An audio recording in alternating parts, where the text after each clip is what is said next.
Ration బియ్యం అక్రమంగా తరలిస్తున్న వారిపై క్రిమినల్ కేసులు పెడతామని పశ్చిమ ఎమ్మెల్యే గల్లా మాధవి హెచ్చరించారు.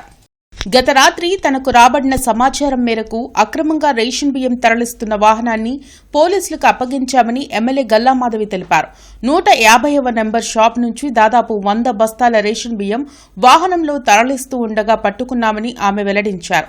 అధికారులు రేషన్ డీలర్లతో రివ్యూ పెట్టి వారం కాక మునుపే రేషన్ బియ్యం తరలించడం దారుణమన్నారు. రేషన్ బియ్యం కేవలం ప్రజలకు మాత్రమే అందాలని, అలా కాకుండా అక్రమార్కులు వ్యాపారం చేస్తే చూస్తూ ఊరుకోమని ఎమ్మెల్యే గల్లా మాధవి హెచ్చరించారు.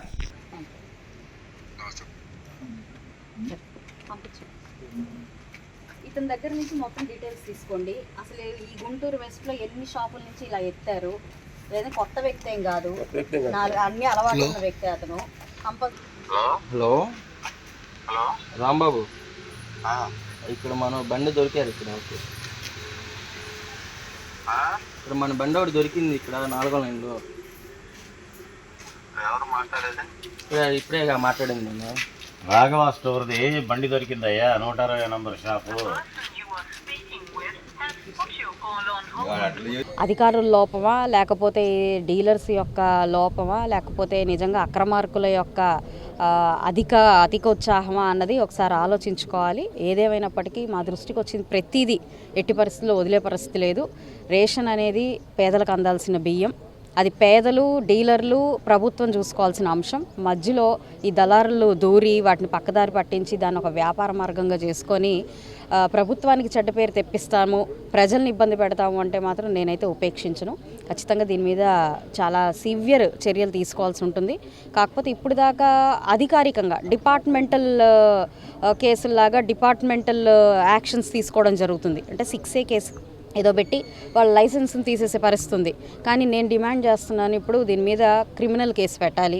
ఎందుకు అనంటే నల్లకుంటలో ఇలాగే ఒక 10 రోజుల క్రితం మా యొక్క క్యాడర్ ప్రశాంత్ గౌడ్ అని, అక్కడ స్థానికంగా అమృతరావు గారు అని మా క్యాడరు వాళ్ళు ప్రత్యక్షంగా ఇలా పట్టుకున్నప్పుడు వీళ్ళ వెంట వాళ్ళని కొట్టడానికి ఎంత దౌర్జన్యంగా ఈ అక్రమ రవాణా చేసే ఈ బియ్యం వ్యాపారస్తులు వీళ్ళ వెంట వెనకపడి వాళ్ళని గాయపరిచే ప్రయత్నం చేశారు. అంటే ఒక భయభ్రాంతులకి గురి చేసైనా సరే ఈ యొక్క దందాన్ని నడిపించాలి అనే ఒక ఆలోచన ఉన్న వ్యక్తుల్ని ఏదో ఒక కేసు పెట్టి క్లోజ్ చేసి, డిపార్ట్మెంటల్ కేసు పెట్టి క్లోజ్ చేయడం అనేది కరెక్ట్ కాదు.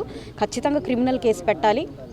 ప్రతి ఒక్క డివిజన్లో కూడా నేను కూటమి నాయకులందరినీ, జనసేన, బీజేపీ, టీడీపీ నాయకులందరినీ కూడా విజ్ఞప్తిస్తున్నాను. ఎక్కడ మీ దృష్టిలో ఇలాంటివి వచ్చినా సత్వరమే నాకు తెలియజేయాలి. మీరు వాటిని ఆపాలి, వాటిని స్టేషన్కి అందజేయాలి. పశ్చిమ నియోజకవర్గంలో ఎలాంటి మాఫియాలకి, దందాలకి తావులేదు అని చెప్పి మీరు అర్థం చేసుకోవాలి.